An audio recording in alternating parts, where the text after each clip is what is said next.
form, between 3 and 4 millimeters thick, depending on the utensil. They feed the sheet through a press manually. A die inside punches out utensil shapes called blanks.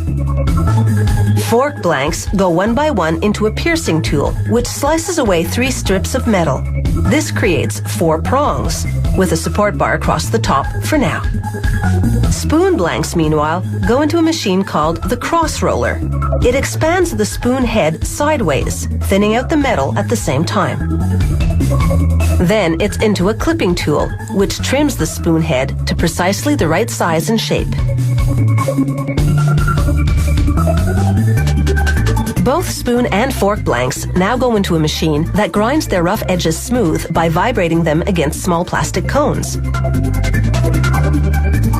Elsewhere in the factory, a specialized tradesman sculpts the steel die that'll stamp the pattern on the cutlery handles.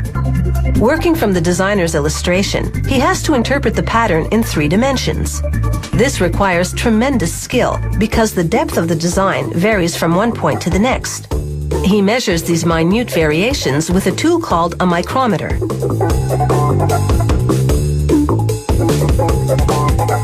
In the press, the die does 3 things.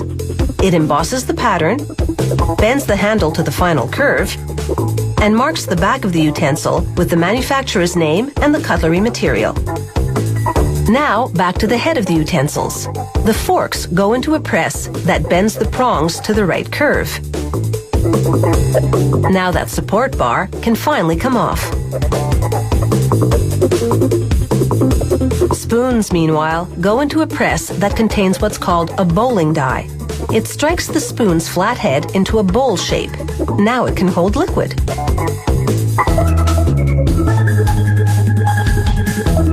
Every time you strike metal, it hardens a bit. So, repeatedly during the shaping process, workers have to heat the blanks to soften them again. Making knives is more complicated than making spoons and forks.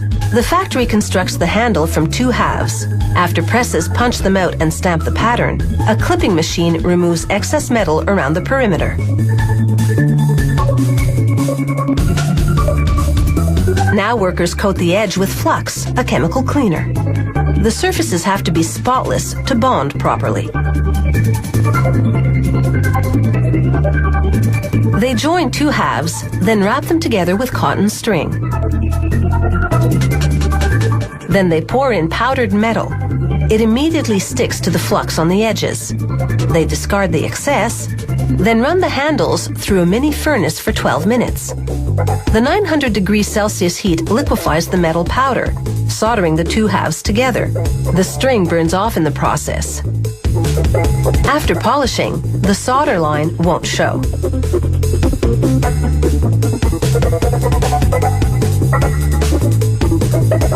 Workers pour cement into the middle of a centrifuge machine and load the hollow handles all around. As the machine spins, it fills each handle with cement. Now each handle gets a stainless steel blade. The blade's stem goes directly into the wet cement.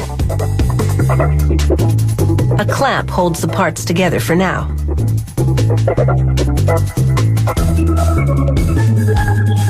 Next, they submerge the knives in hot water for 12 minutes.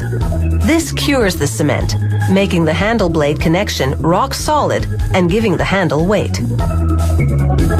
For worker safety, it's only now, near the end, that they sharpen the blades.